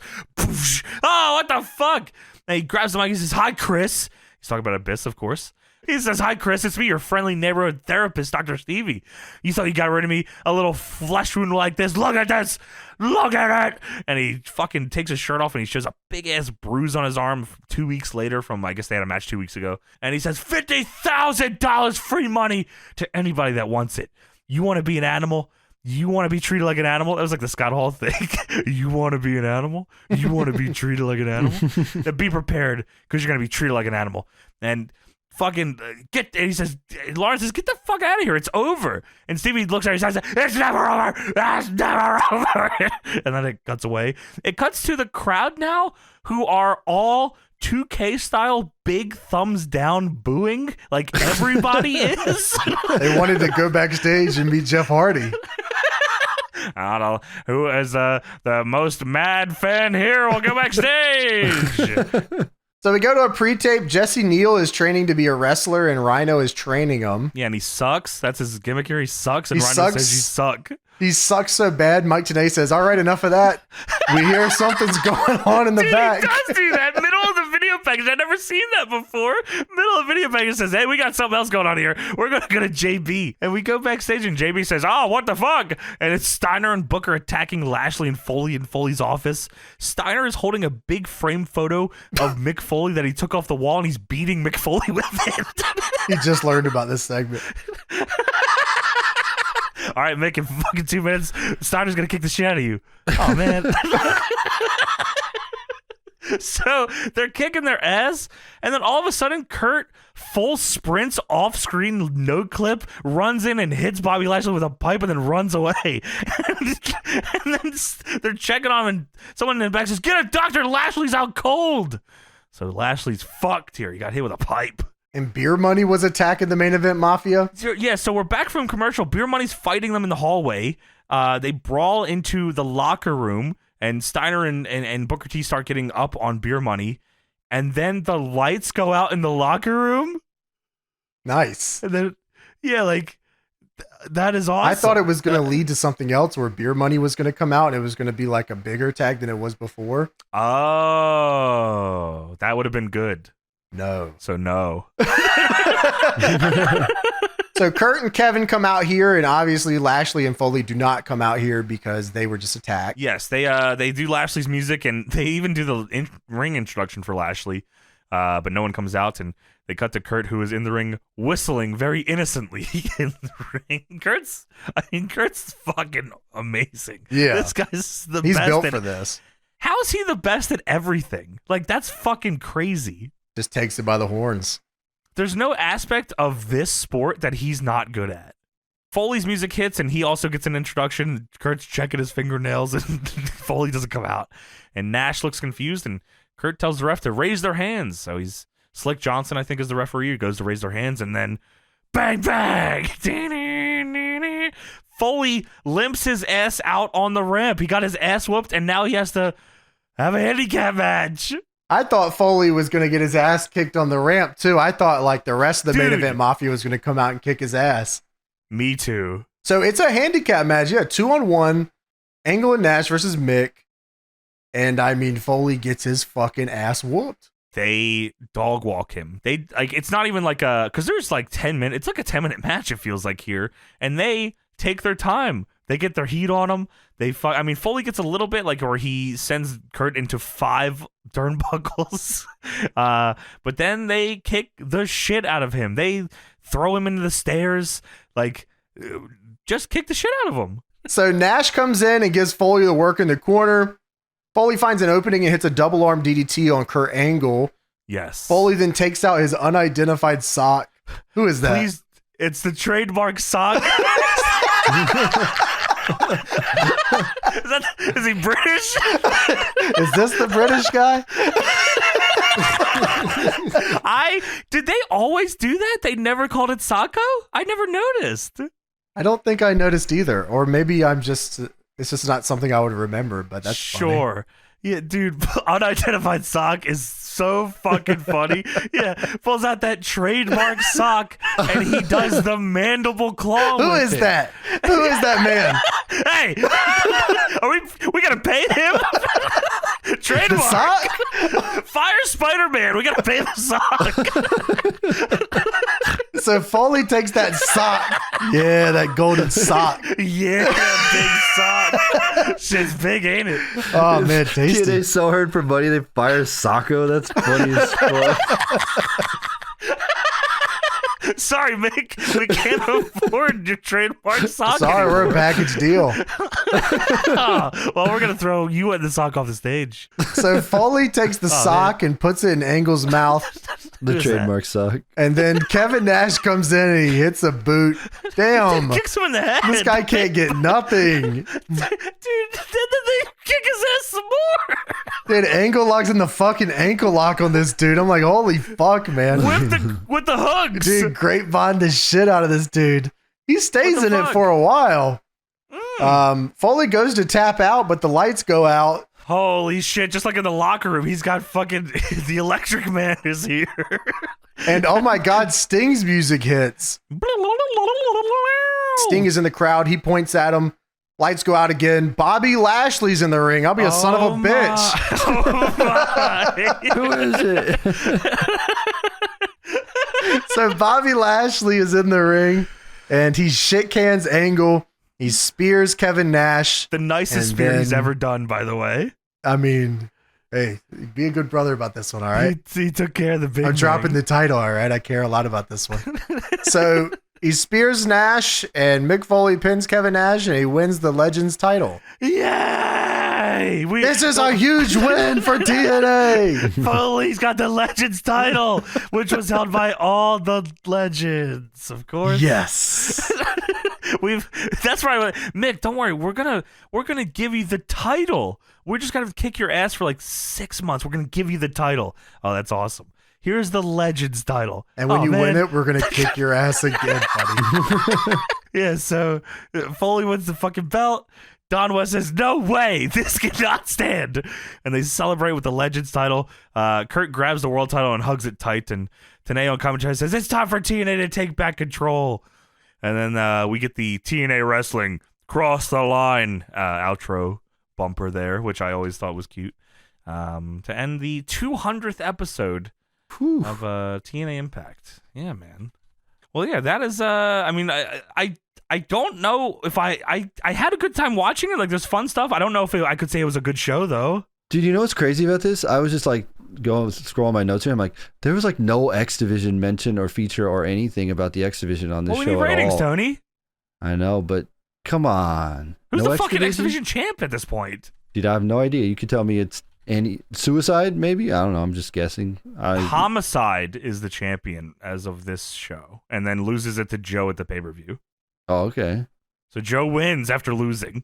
Let's go.